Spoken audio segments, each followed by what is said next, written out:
Very good. I've been looking forward to this one. Yes, because as you know, we spent a little bit of time preparing a mysterious concentration of sulfuric acid for Emma to try to work out what it is. Now, we're ready. It's titration time. Now, we're going to be doing the neutralisation of an acid with an alkali using the burette. And actually, it was interesting, we had a discussion just before the camera started rolling about where the word titration came from. It's Old French, and it came from the days when you used to try to find out how much gold or silver was in your coins or in your jewellery or whatever. Yes, and then, a few centuries later, our old chum Gay-Lussac used it just for a general finding out the concentration of something. But there we are, so it's Old French. Now, what we're going to be doing is that the acid we're going to be using is a sulfuric acid. Now, Emma doesn't know the concentration. We do, however, know the concentration of the sodium hydroxide, the alkali. That is 0.1 molar. Emma is now going to measure out 25, I say that with great trepidation, 25 millilitres using a pipette of the sodium hydroxide. Right, Emma, it's over to you now. Oh, honestly, these daft things. Right, well, 3 buttons. Wish right. me. And I got it. I got, yes, the first thing to do is to evacuate the bulb. That is correct. Then we're going to use the suck button to suck up 25 millilitres of sodium hydroxide. Oh, it's working there. Wonders will never cease. There we are. How close are we? Oh, this is going to be fun. Right. Now, in terms of accuracy, you can get extremely accurate results from these pipettes and the burettes. So, we'll see. It's quite exciting, this really, isn't it? How's that? That is absolutely brilliant. Now, we're going to pop that into our flask. First of all, what we're going to be doing is we're going to be doing a rough test first, because the titration can take quite a long time when you do it drop by drop. So what we want to do is do a rough test first, find out approximately how much sulfuric acid that you're going to need to neutralise. And then we can then run it fairly quickly down to just about the right position, and then for our really accurate tests, we can do that much more quickly. So we now have our flask of sodium hydroxide. Emma is now going to add some phenolphthalein. That will give that lovely pink colour. Just about, I don't know, 3 or 4 drops of that should do it. Here we go. There. Oh, lovely. Look at that. That's absolutely splendid. Right, now I'm just going to put that aside just for the moment while we charge, use the technical term, while we charge the burette. So, the first thing we're going to do is to pop a funnel in the top. Right, now, of course, Emma is all decked out and ready for this with the lab coat, the gloves, the glasses, hair turned back. Marvellous. Right, now the other thing that we need to do is to make sure that the valve is closed at the bottom. Yes, it's closed. All running out as you're tipping it in. It's been done. Right, are we good? So, what we need to do is, we don't need to fill it all the way up, because we're going to, you'll see what happens in a moment. How far would you like me to go? Probably up to about where my finger is now. Really? Yes, I would think so. There we are. That's good, that's good, that's all going in nicely. Oh, right, that's smashing, that's about right. And you'll see the reason why it doesn't need to be accurate or anything in the moment, because the actual burette has markings on it which tell you exactly how much liquid you've got in. Right, that's smashing. Now what we need to do is, this area down here isn't full of air. We need to get rid of the air down here. So I'm just going to run a little tiny bit into this beaker. There we are.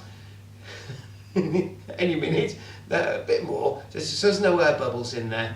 That's better. Right, now we're going to do our rough test. So Emma's going to make a note of exactly on here where the level of the acid is. It's just under 15, so let's say... oh no, it's bang on 15. Bang on 15. Let's have a look. Because let's go to the bottom of the meniscus. So I would say that was actually 15.1 because of the way the meniscus goes. Yeah. Oh, okay. So the first one here, You have to be accurate. 15.1 milliliters is the starting. Right, now what Emma's going to do is she's going to turn the tap on. Just let it run. And then when she's going to be agitating or swirling the there we go, swirling the flask. And then what will happen is this will suddenly, you'll be surprised how quickly that actually then suddenly goes clear. It's going to be about it, I think. Now, sweet, there we go. Woo. Now we do a second reading. That's very good. Right then, so we're on to the meniscus business. The meniscus. Yes. I reckon that's 33.1. Oh, let's have a look. I think you're spot on. So 33.1. So 33.1 minus 15.1. What does that equal? Well, I think that equals 18. So that's what we're looking for as an approximate. That's a rough guide. So it's going to be somewhere around 18. So what we're going to do is we're going to get rid of this. And then what we're going to do is we're then going to recharge this a burette again with some of our sulfuric acid. We are then going to pipette another 25 milliliters of sodium hydroxide. And we're going to do this again, but this time we're going to be doing it more accurately. We'll probably run for about 10, maybe 12 milliliters straight out, and then we'll be on the valve, or Emma will be on the valve, doing it drop by drop, because you really can get that accurate with these burettes. Right, how are we doing? We're nearly there. That's smashing. 25 milliliters of sodium hydroxide going into our conical flask with the pipette, and then after that, as I say, recharging the burette. Right, that's good. That's good. And then a few drops of the phenolphthalein, giving us that wonderful, I don't know what to call it, it's almost fuchsia, isn't it? A wonderful dark pink colour. Okay. Right, now we're going to just recharge the burette with our unknown concentration of sulfuric acid. Let's see. There we are, so that'll do, as long as I don't go too high, that's fine. Right, so now this is our first proper run. Okay, so what I suggest... 7.5. Tell you what, I'll hide this. Thank you. Probably not. 7.5. 7.5. Let me just check. I'm sure you're right, but they're not always best to check these things. Well, actually, I don't know. I think that's 6.6. Now, I'll tell you the reason why. The burette actually, and we'll get a close-up of this later, the actual numbers start at the top and get bigger as you come down. So that is right, 6. I've got the wrong way and then round. the bottom of the meniscus, and that is important, we get to the bottom of the meniscus. Oh. Yes, Okay. so 6.6. It's totally wrong. Right, do carry on. So shall I? You're absolutely, yes. We don't wait on ceremony And you want me here. to just get on with it? Get on with it. Well, keep an eye on here. Drop down to about 12. So add about 12 to 6.6. Quick maths there. You probably want to go down to about a reading of 18 on here. And a reading of 18. And then stop it. And then what you want to do is then take it almost drop by drop, and you'll see what happens. There we are. So, how are we doing? Where have we got to? 18. 18, right, all right, okay, there. So just kill it for the moment, okay? Give it a good old swirl, because it does tend to suddenly go, because you find that you just immediately mix so well, so you have to keep swirling it. There we go. So, you know, those are all professional titrators have one hand on the knob or one hand on the swirl. Well, the knob's stiff. So I can't. Well, you stiffed it because you've tightened it. There's I've a loosened it. Drop off. You'll see. You will see. Every time. Oh, that's good. That's dropping in nicely, that. Ah, here we go. Has it gone? Just about. Just a drop hanging on there. Oh, I think that's gone. I really think if you Don't shake anything. I'm not shaking anything. That's gonna go. Now let's leave it there. A one drop won't matter at the moment, although you can get Okay, here this. we go. We are at bang on. Ooh, are we? It's hard to see. It's hard to see. I've got to come round the other side to check this out. There seems to be a slight delay in the reading. 22.1. 22.1. So let's have a butcher's at this, shall we? I think that is absolutely right. 22.1. So 22.1 minus 6.6. Quick maths. Oh, you want me to do it Oh with the yeah, well calculator? absolutely. Don't trust me on maths, do you? I chucked my abacus away ages ago. 15.5. 15.5. 15.5 in the first one. 15.5's gone down. Right. Now, the number of moles that you have is a measure of the amount of substance that you've got. In this case, it's a measure of the amount of either acid or alkali in solution. The bigger the number of moles, the more substance you've got. The number of moles equals the molarity, or concentration of the solution, times the volume. Reactions occur in fixed, simple proportions. As you can see from the equation in this reaction, 2 moles of sodium hydroxide react with 1 mole of sulfuric acid. This is because from each molecule of sulfuric acid you get 2 hydrogen ions. Double bang for your bucks. That's as opposed to only 1 hydroxide ion from each sodium hydroxide molecule. If all things were equal during the neutralisation of sodium hydroxide with sulfuric acid, then the amount of substance, that is, the amount of moles, and molarity times volume, of each would balance. But we get double bang for our bucks with sulfuric acid, so we need to pop a 2 in the equation. A quick rearrangement of the final equation gives this.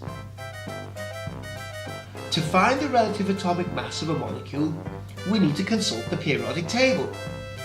The atomic mass is the bigger of the numbers, shown here below the name of the element. The concentration of a solute in a solution in grams per decimeters cubed is the molarity times its relative molecular mass. We've completed our titrations. That's it. We have the 3 results up here. Emma's now going to calculate a mean for us. So let's have a look. I'm ready with my chalk. And the mean of 15.5, 15.6 and 15.8 is... 15.6. 15.6. Yes. Yes, right, to 1 decimal place. Right, now we need to calculate the molarity here. So Emma's now going to calculate. Now this is the thing that Emma doesn't know. It's been hidden from her with that label. Fingers crossed. Let's see how close we've got. Right, so what we've done is you've taken the mean titration amount here, doubled it. Don't forget we've got double bang for our bucks, if you like, because of the 2 here in the formula for the acid. Here we go. Great. Should be a drum roll, really, shouldn't there? There we are. Now we've got 0.08. You sure the point's there? Now then, Emma, would you like to reveal? Of course we know, because we made it earlier. What have we got? Oh, 0.08. 0.08! Absolutely spot on. Right, that deserves a huge round of applause and shows how accurate a titration can be. Now, we're not there yet. We need to actually find the concentration. This is the amount of grams per decimeter cubed. So we need to do that. And the way we do this is we need to get the relative molecular weight of the sulfuric acid. So we need to look at the periodic table. I'm going to tell Emma the atomic weights, and Emma's going to do a little bit of calculation here. So the atomic weight of hydrogen is 1. Quick maths. 2 times 1. The atomic weight of sulfur is 32. 32. Yes. Really? Yes. Okay. Really? And the atomic weight of oxygen is 16. Times 4. 64. Times 4. Quick maths again. Right, 64. So when we add 2 plus 32 plus 64, we have... Go for it! 98! There we are. Now, our formula down here, we need to put... down here is our molarity we had over there, so 0.08. The relative molecular weight of sulfuric acid, 98. And back to the calculator again to tell us what 0.08 times 98, and that will give us the number of grams we have in 1 deciliter or 1 litre of decimeter, rather 1 litre of sulfuric acid solution. 7.84. 7.84, that's right. That's right. awful. There's a lot of angle there. There we are. Right. You're right-handed by any chance? I couldn't get the angle right there. That's wonderful. That is a great success. That's absolutely spot on. That's really good. So, until next time, we'll see you soon. Goodbye. Right? That was absolutely amazing. Absolutely spot on. I couldn't get that right. Was it some sort of weird angle like that? Oh, God. And really here, I actually said, I should have said that a decimeter cubed, not decimeters.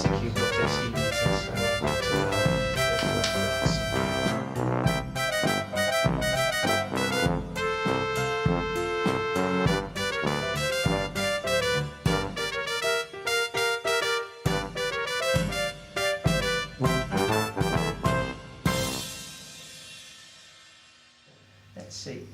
Well, Makes no difference. Makes no difference. There we are. You have to do something on that bit. No, that's fine. That's fine. So long as it's constant, as long as the amount of air in there is constant. There we go. Move on. Move on. You know when you hear a cracking.